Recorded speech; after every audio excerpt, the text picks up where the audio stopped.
Hello everybody, मेरा नाम है पुलकेश शर्मा और स्वागत है आपका अपने यूट्यूब चैनल अतुल्य एडुकेयर में। तो आज हम लोग क्लास 9 का chapter number 3 from history narcissism and rise of Hitler में मोस्ट इंपॉर्टेंट क्वेश्चंस देखने वाले हैं। ठीक है, अब शुरुआत करने से पहले जिन लोगों ने भी सब्सक्राइब नहीं किया है प्लीज सब्सक्राइब टू अतुल्य एडुकेयर। ठीक है, वीडियोस बनाने में मेहनत लगती है तो उसको सिर्फ आपको सपोर्ट करने के लिए सिर्फ सब्सक्राइब करना है। ठीक है, चलो तो शुरुआत करते हैं इंपॉर्टेंट क्वेश्चन के साथ।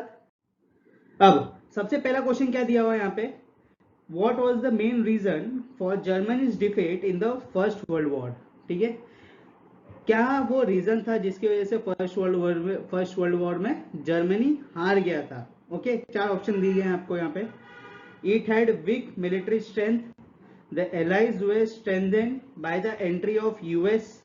फिर उसका सी था, it was not prepared for the massive war, it did not have support from Japan.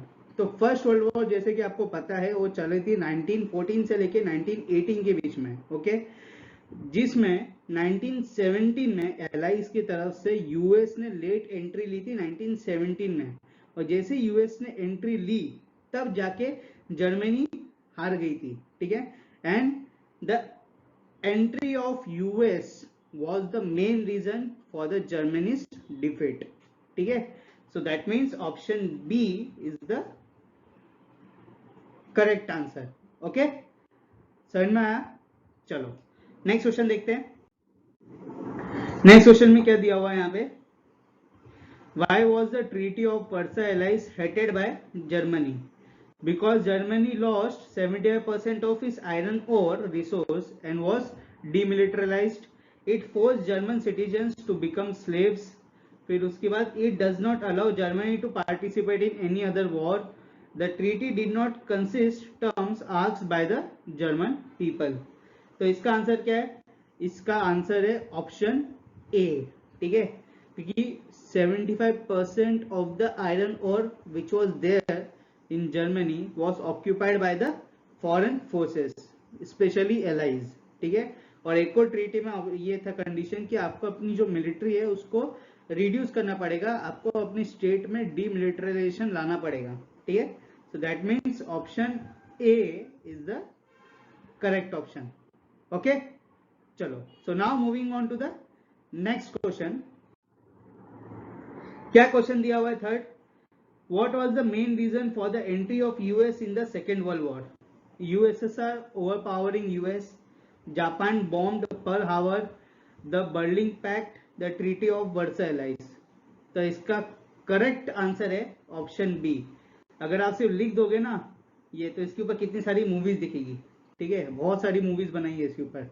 Japan ने जब 1943-44, मेरे को एग्जैक्ट डेट याद नहीं है, मगर ईयर 1943-44 के अराउंड जापान ने पर्ल हार्बर करके एक पोर्ट है यूएस में, वहां पे उन्होंने बम्बार्डमेंट कर दी थी, सडन बम्बार्डमेंट की थी यूएस के ऊपर। ठीक है, उसके वजह से यूएस को वर्ल्ड वॉर 2 में एंट्री लेनी पड़ी, और उसके बाद यूएस ने पता ही जापान में क्या किया, 2 एटम बम फेंके हिरोशिमा और नागासाकी में मई में, और वर्ल्ड वॉर 1 और वर्ल्ड वॉर 2 खत्म।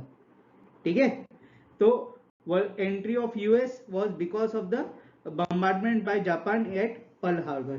ठीक है, चलो नेक्स्ट क्वेश्चन देखते हैं। नेक्स्ट क्वेश्चन क्या दिया हुआ है, when did Hitler try to seize control over Bavaria and Bavaria and capture Bavaria नहीं बावेरिया। ठीक है, हो जाता है कभी कभी ऐसा, बफल होता रहता है। ठीक है, seize control over Bavaria and capture Berlin. तो इसका करेक्ट आंसर है आपका ऑप्शन क्या दिया हुआ है, 1919, 1923, 1929 एंड 1933। तो इसका करेक्ट ऑप्शन है आपका 1923। 1923 में Hitler try to seize control over Bavaria and capture Berlin. ठीक है, चलो नेक्स्ट क्वेश्चन देखते हैं। In the context of Germany, what was Volkswagen? Luxury car, sports car, the vehicle of people below the poverty line, people's car. तो इसका correct answer है आपका option D. ठीक है, वोल्क्सवैगन जो था ना, वो हिटलर के टाइम में शुरू किया गया था, ठीक है, और वो एक गवर्नमेंट ओन्ड कंपनी थी। जो आज वोल्क्सवैगन दिख रही है ना, वो तभी की गवर्नमेंट ओन्ड कंपनी थी, और जिसको वोल्क्सवैगन को हम लोग जनरली उस समय जर्मनी के लोग पीपल्स कार कंसिडर करते थे, ठीक है। So option D is the correct answer. तो क्वेश्चन नंबर 6 दिया हुआ है, what was the Nazi youth groups for children below 14 years of age known for, ठीक है। तो जो नाजी के यूथ ग्रुप्स है ना, जिसमें वो लोग बच्चों को इन्फ्लुएंस करते थे, 14 साल के नीचे के बच्चों को इन्फ्लुएंस करते थे, उस जो ग्रुप्स है उनको क्या बोलते थे, ठीक है, उनका नाम क्या होता था एक्चुअली में। तो यहाँ पे आपको 4 ऑप्शन दिया है। पहला है जिप्सीज, सेकेंड है घेटोजाइसेशन, ठीक है, फिर उसके जंक वॉक, फिर उसके एनहिलेशन, ठीक है। तो इसमें आपका करेक्ट ऑप्शन है ऑप्शन सी, जंक वॉक बोलते थे, ठीक है। चलो नेक्स्ट क्वेश्चन देखते हैं आप। तो क्वेश्चन नंबर 7 दिया हुआ है, which of the following statement is false about the soldiers in the first world war, ठीक है। तो फर्स्ट वर्ल्ड वॉर के टाइम में जो इसमें से पहचानना कौन से गलत स्टेटमेंट है, ओके। तो यहाँ पे सबसे पहला स्टेटमेंट दिया हुआ है, the soldiers in reality led miserable lives in trenches survive with feeding on the corpses, okay. Corpses मतलब डेड बॉडीज, उसके ऊपर बैठ के खाना खाना, ऐसा टाइप का। फिर they face poisonous gases and enemy shelling and loss of comrades, मतलब उनके साथी, ठीक है। All soldiers were ready to die for their country's honour and personal glory. फिर उसके बाद ऑप्शन डी है aggressive propaganda glorified war, okay. तो ये 4 ऑप्शन दिए गए, इन चारों ऑप्शन में से कौन सा करेक्ट स्टेटमेंट है? तो इसमें आपका जो करेक्ट स्टेटमेंट है दैट इज ऑप्शन सी, ठीक है। So option C is the right answer, ठीक है। देखो क्या होता था उस वक्त की फर्स्ट वर्ल्ड वॉर के टाइम में या सेकेंड वर्ल्ड वॉर के टाइम में क्या है कि हिटलर जो था, हिटलर जब आया था उसके सेकेंड वर्ल्ड वॉर हुआ था, तो हिटलर के टाइम में क्या था, उसका एक प्रोपेगेंडा मिनिस्टर था जिसका नाम था गोबेल्स करके, ठीक है।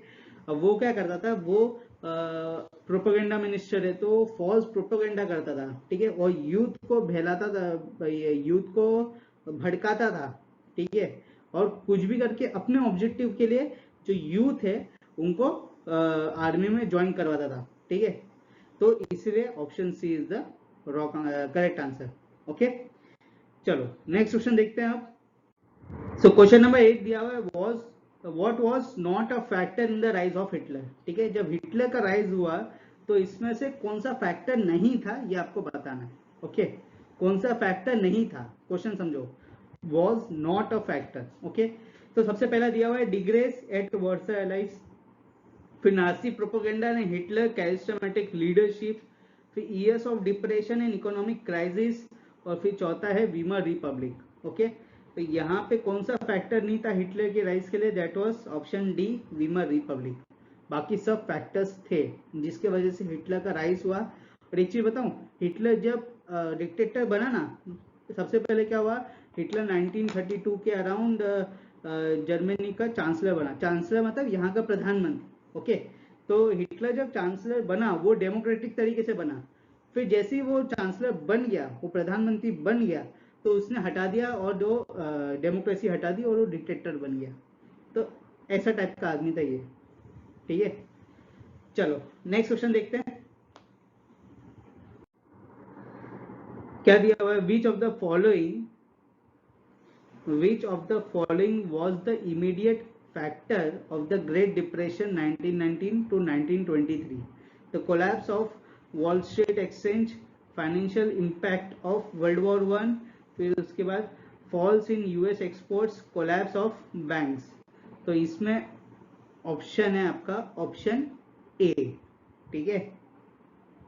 इमीडिएट फैक्टर था आपका collapse of wall street exchange. Wall street exchange क्या है, जैसे हमारा बॉम्बे स्टॉक एक्सचेंज है ना, वैसे ही वहां का वॉल स्ट्रीट एक्सचेंज है। बॉम्बे स्टॉक एक्सचेंज पता है ना क्या आते, सट्टा बाजार, ठीक है, स्टॉक मार्केट है। वैसे ही वॉल स्ट्रीट एक्सचेंज क्या है, वहां का यूएस का स्टॉक मार्केट है जो न्यूयॉर्क में सिचुएटेड है, ठीक है। तो जैसे ही वो कोलैप्स हुआ अचानक से पूरे यूएस में डिप्रेशन आना शुरू हो गया और ग्रेट डिप्रेशन का टाइम चला था। ठीक है, एक्चुअली में जो ग्रेट डिप्रेशन है वो चला पूरा एक डिकेड है, 10 साल तक चला था। ओके, पूरा यूएस इकोनॉमी को रिकवर करने में 10 साल से ऊपर लग गए थे। ओके, तो समझ में आया ना, option A is the correct answer. Okay, चलो नेक्स्ट क्वेश्चन देखते हैं आप। तो क्वेश्चन नंबर 10 दिया हुआ है, who among the given where called November criminals. ऐसे कौन लोग थे जिनको जर्मनी में लोग नवंबर क्रिमिनल्स के नाम पे बोला करते थे। ठीक है, सबसे पहला था बॉल्शेविक, दूसरे थे जूइश, तीसरा ऑप्शन है नाजिस, चौथा ऑप्शन है आपका सोशलिस्ट, कैथलिक एंड डेमोक्रेट्स। तो नवंबर क्रिमिनल्स क्या है एक्चुअली में, सबसे पहले ये समझो। ठीक है, नवंबर क्रिमिनल्स वो चीज है जिस दिन वीमर रिपब्लिक ने नवंबर के समय में ट्रीटी ऑफ वर्साइलेस साइन किया था। और ट्रीटी ऑफ वर्साइलेस में ऐसे ऐसे कंडीशन थे जो जर्मनी के लोग को पसंद नहीं आया। उनको लगा कि पहले तो हम लोग वॉर हारे, ठीक है, उस ह्यूमिलिटी में थे वो लोग। उसके बाद जो एलाइज थे उन्होंने और ह्यूमिलिएट किया बाय साइनिंग दिस ट्रीटी। ठीक है, तो उनको लगा कि ये तो हमारा मतलब पूरा इज्जत की भाजी पाला कर दिया इन्होंने। ठीक है, ऐसा उनको लगा। तो ये किसके वजह से हुआ, ये हुआ वीमर रिपब्लिक की वजह से। वीमर रिपब्लिक को कौन कौन सपोर्ट कर रहा था, सोशलिस्ट, कैथलिक और डेमोक्रेट्स कर रहे थे। ठीक है, तो नवंबर क्रिमिनल्स किसको कहलाया गया, सोशलिस्ट, कैथलिक और डेमोक्रेट्स को। ठीक है, समझ में आ गया। चलो नेक्स्ट क्वेश्चन देखें आप। तो क्वेश्चन नंबर 11 दिया हुआ है, to whom had Mahatma Gandhi written a letter for the international peace. ठीक है, महात्मा गांधी ने इंटरनेशनल पीस बनाए रखने के लिए किसको लेटर लिखा था।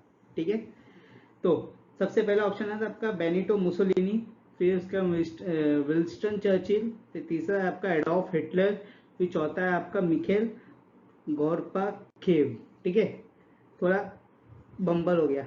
ठीक है, तो इसमें आपका करेक्ट ऑप्शन है ऑप्शन बी, नहीं ऑप्शन सी, एडोल्फ हिटलर को लिखा था महात्मा गांधी ने to maintain the international peace. ठीक है, समझ में आ गया। चलो नेक्स्ट क्वेश्चन देखते हैं। क्वेश्चन नंबर 12 दिया हुआ है, the terrible destruction of human life has come to be known as the. तो जो टेरिबल डिस्ट्रक्शन हुआ ह्यूमन लाइफ का उसको हम लोग क्या कहते हैं। ओके, तो यहाँ पे पहला ऑप्शन दिया हुआ है आपको फाइनल सॉल्यूशन कहते हैं, दूसरा होलोकास्ट कहते हैं, तीसरा हॉरिफिक कहते हैं, या चौथा है ऑल ऑफ द अबव, या सब चीज बोलते हैं। तो इसमें हम लोग स्पेसिफिकली जो टर्म यूज करते हैं दैट इज होलोकास्ट। ठीक है, समझ में आया, जिसमें ह्यूमन लाइफ को, अगर ह्यूमन लाइफ बहुत ज्यादा इंपैक्ट होती है, बहुत ज्यादा सफर करती है, तो उसको हम लोग क्या बोलते हैं, होलोकास्ट। ठीक है, चलो नेक्स्ट क्वेश्चन देखते हैं। Who offered chancellorship to Hitler. ठीक है, जो चांसलरशिप है वो किसने ऑफर की थी, हिटलर को। ठीक है, कि तो चांसलरशिप मतलब देश का प्रधानमंत्री। ओके, यहाँ पे प्रधानमंत्री बोलते हैं हम लोग, प्राइम मिनिस्टर बोलते हैं, जर्मनी में उसको चांसलरशिप बोलते हैं, चांसलर बोलते हैं। ठीक है, और चांसलरशिप मतलब पद जो ऑफर किया जाता है। ओके, तो यहाँ पे ऑप्शन ए है आपका हिंडनबर्ग, बी है विंस्टन चर्चिल, सी है आपका बेनिटो मुसोलिनी, और डी है चार्लोटे बेराल्ट। ठीक है, तो यहाँ पे आपका करेक्ट ऑप्शन है ऑप्शन ए, हाइडेनबर्ग। ठीक है, हिंडनबर्ग भी बोलो, हाइडेनबर्ग बोलो, जो भी आपकी मर्जी बोल सकते हो। ओके, तो हाइडेनबर्ग ने ऑफर किया था हिटलर को कि भाई तू ये वॉर मत कर, देखो चांसलर बनना है ना तो चांसलर बन जाए। मगर हिटलर का मकसद ही अलग था, हिटलर चांसलर नहीं बनना चाहता था। हिटलर का एक ही दो ही मकसद थे कि आर्यन जो रेस है, जो जर्मन रेस है प्योर, वो प्योर ही रहेगी। ठीक है, बाकी सब रेस नीचे हैं। ओके, दूसरा यह था कि वो चाहता था कि जो जर्मनी है वो पूरे यूरोप को डोमिनेट करे, जो जर्मनी बोलेगा वही यूरोप में होगा।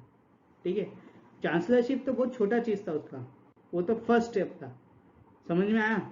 सो who offer the chancellorship to Hitler, इसमें ये क्वेश्चन है, ऑप्शन है आपका ऑप्शन है हाइडेनबर्ग। ठीक है, चलो नेक्स्ट क्वेश्चन देखते हैं आप।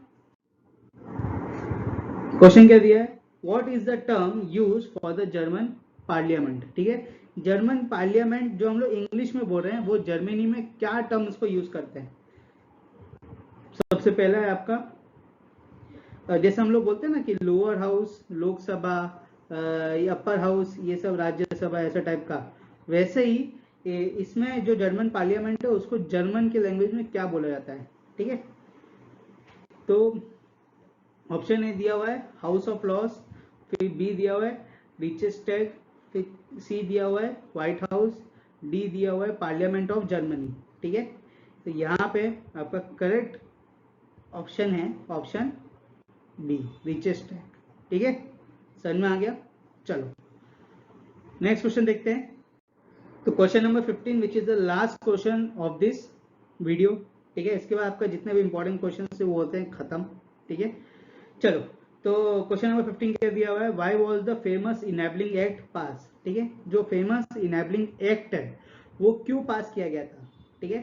सबसे पहला ऑप्शन दिया हुआ है आपको to establish autocratic rule in the Germany, second है to establish dictatorship in Germany, तीसरा है to establish democracy in Germany, और चौथा है टू एस्टैब्लिश सोशलिज्म। ओके, तो बेसिकली सबसे पहले आपको समझना पड़ेगा इनेबलिंग एक्ट क्या था। इनेबलिंग एक्ट पास किया गया था थ्रू हिटलर, जब वो चांसलर बन गया था, मतलब जब वो प्रधानमंत्री बन गया था जर्मनी का, उसके बाद उसने तुरंत इनेबलिंग एक्ट पास किया था, जिसमें उसने ये डिसाइड किया था कि जो भी पावर्स अलग अलग इंस्टीट्यूशंस को थे, institutions like judiciary, military, finance minister, ये सब के सब पावर सिर्फ एक ही आदमी के ऊपर होंगे, वो है एडॉल्फ हिटलर के पास, ठीक है।